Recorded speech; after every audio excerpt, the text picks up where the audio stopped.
Hello, Slicey Dicers. This is Brian with another knife review for you. Today we have this excellent new knife from We Knives. This is the Gava. It is a Rafal Brzeski design, as you can see by that marking on the blade, the little maker's mark. I love his stuff. He designed almost definitely my favorite We knife ever made, and one that I really need to get back again because they are in stock. The We Knives Wasabi. It is a fantastic knife. It's much larger than this, though. This is a much more EDC-friendly size and a much more nuanced, complicated than the Wasabi is. The Wasabi is pretty much a plain slab, which is one of the things I liked about it. I was really into the Brian spec back then, as we called it, everything just being completely plain. This one is not so much. It comes in two different colorways. Both are going to cost you $235.75, and to make sure I got that right. So yeah, not bad at all for 20 CV and full titanium. I do like the design on it. Is much more milled. The two colorways are this black stonewash handle with stonewash blade, or a completely stonewash. They're both really nice looking. I chose the black, and I will admit, I thought it was going to have a finish more like the Minax that I reviewed recently, where it had bronze underneath and then the black over top and the bronze was coming through. And I was kind of disappointed this wasn't coming through. That was just my misreading, and no point does it claim that it has bronze underneath, so that was just me misreading and assuming it was the same finish.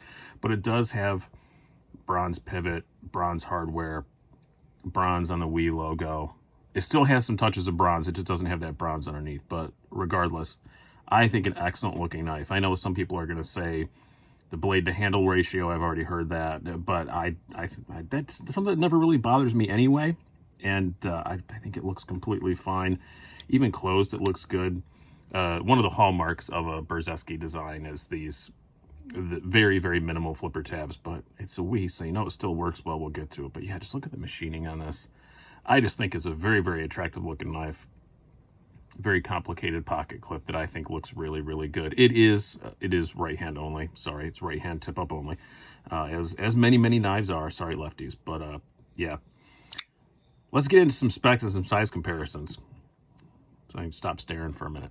We have an overall length of 7.625 inches, blade length of 3¼ inches. You have a blade thickness of 0.125 inches, handle thickness of 0.49 inches, and a weight of 3.73 ounces, which they get the golf clap for, because that is exactly what they claim and exactly what it weighed on my scale.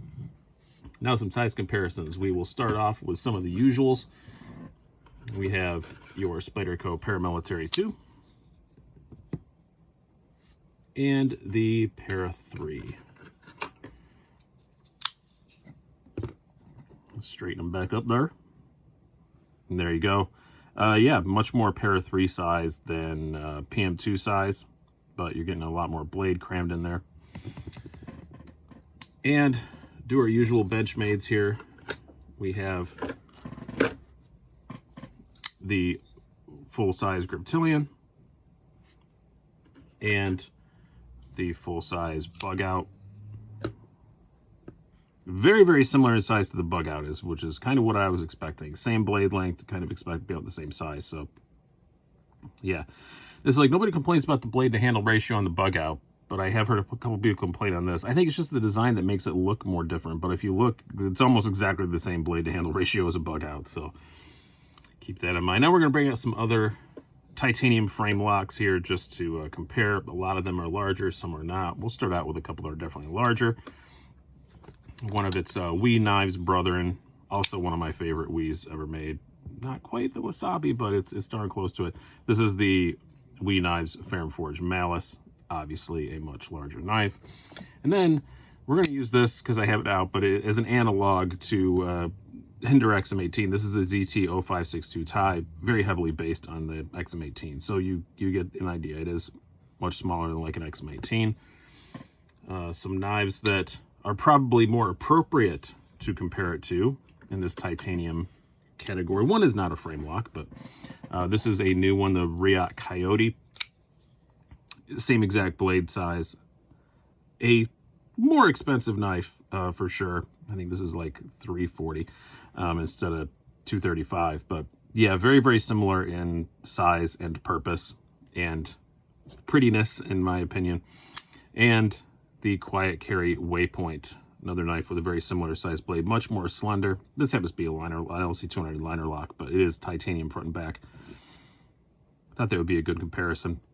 A little more slender, but other than that, you know, very, very similar in size. So let's talk more about this knife. The blade on this sucker is pretty good. It is 20 CV steel, as I said. It has this kind of blasted finish that we is very fond of, this bee blast finish. It's not one of the chemical blast ones they do, or I can't remember what they call it. It's not chemical blast, maybe it's, I can't remember what it is, but it doesn't have that kind of polish. The Wasabi had that finish on it. This is more of a traditional bead blast, but it is 17 thousandths behind the edge, which for any other knife brand, you're like, wow, that's really thin behind the edge. For a Wii, it's kind of like, all right. Because Wiis and Civivi, some really like 13, 14 thousandths behind the edge is just commonplace. But it is still pretty thin behind the edge. It does still have fairly thin blade stock, 0.125 inches. It's still a very, very slicey thing for sure. Screaming sharp out of the box. And one of the things I really do like about it is, for being a definitely EDC-oriented blade, this makes no pretense about being like a hard-use knife. It still has a pretty decent tip on it, right up to the very, very end. Like maybe that last couple millimeters might be getting just a bit dainty, but it's a pretty good tip on it. I do like this knife in use a whole lot. It slices plenty well enough for anything I want for EDC. It's not the sliciest knife that I own by any stretch of the imagination, but it's, you know, it's in the top 20 probably, and I have a lot of knives, so that's saying something. Ergonomics are really, really freaking good. Yeah, there's on frame lock, sometimes you get that little bit up here, you know, you get a little sharp spot on the inside of the frame lock. It does not happen here. You are touching jimping, but it's not nothing that really bothers me. I have large size hands, but fairly skinny fingers, but normal human palms, and I still fit on it just fine. I mean, I know the pocket clip is there, but it doesn't cause an issue.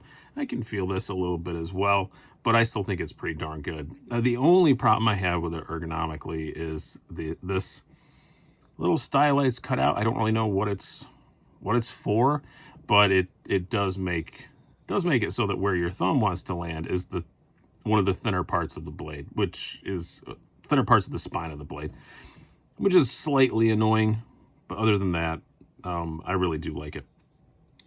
How does it carry? Let's bring out a Yule Levi's, drop her in there. Definitely not a deep carry, but not too bad, and honestly, it looks pretty. So, and there's no like screaming bright colors where this can be screaming, "Yeah, knife in my pocket." It's nothing that, like, when I'm wearing some knives I carried, I'm a bit self-conscious that if anybody glances at me, they can see I got a knife in my pocket. I wouldn't put this in that category, but I just like the way that pocket clip looks so much. It looks so good. It looks almost as good in the pocket as it does out of the pocket. I don't know. I'm just raving about this is just my taste. The looks are subjective, but I really, really love the way this thing looks. Great tension on it, slides in and out easy, and that very minimalistic pocket clip works very well. Pocket clip, the very minimalist flipper tab works very, very well. You don't hardly even notice that it's there. I mean, yeah, you can kind of maybe feel it if you're really searching for it, but not really. It's a pretty slender knife in the pocket. It just carries extremely well. And again, 3.73 ounces, not bad. It's above that, you know, ounce per inch Maginot line a lot of people have, but not by much, and I have no problems with that. And as far as the action goes, oh, it's pretty good. You heard that snap. It makes great noises. And again, this is not a heavy blade. It's only 3 1/4 inches and very thin. And it's still, you got to get a little wrist. Doesn't totally drop shut, but just that little bit of wrist. And man, it fires out super reliably. Don't worry about that smaller tab. It's fine. Downsides on this, I would say, are minor. It was quite a pain in the butt to take apart. Once you get it apart, it's just a Wii on the inside. Somebody asked me to take a picture of it torn apart. Well, it just looks like every other Wii. It's got ceramic bearings. It's all that same stuff. What made it more difficult is this pivot is free spinning. And you'll notice there's no tool over here. It was no problem. It came right apart. You just had to hold your thumb on it. But you got to take the pivot out. And then you have to take this side out. This T8 here. And all the hardware is T8. Excellent quality hardware. But you have to take this one out to get the pocket clip off. And then you can take it apart. And then put it back together. You know, reverse the process. Not a huge pain in the butt. But it's just a bit different to take apart than a lot of knives are. It's not quite as straightforward. But that's because of this hidden screw. So I get it. It's kind of, it is cool. It does look cool, undeniably. So I'm not going to complain too much. But yeah, I don't like that the pivot's not locked in. And then when you put it back together, you have to make sure, you know, that it's all lined up, which is kind of a pain. Other Wiis that have that pivot, it usually sits in a, you know, in a little oblong thing so that it actually stays. But this one does not. But overall, the thing I'm most impressed about this is the price. $235. That's really good. I mean, a lot of Wiis with this same sort of, you know, level of stuff, like the Wasabi I mentioned before. I know I have the price in my head 'cause I just looked up. That's $298. The Malice is in this finish is $283, and the other one's only like $5 cheaper or something like that. Same materials. So yeah, the price on this thing is excellent. I have no issues with that. It's actually probably one of my favorite things about it. I wouldn't call it a budget knife, of course, over $200, but it looks great.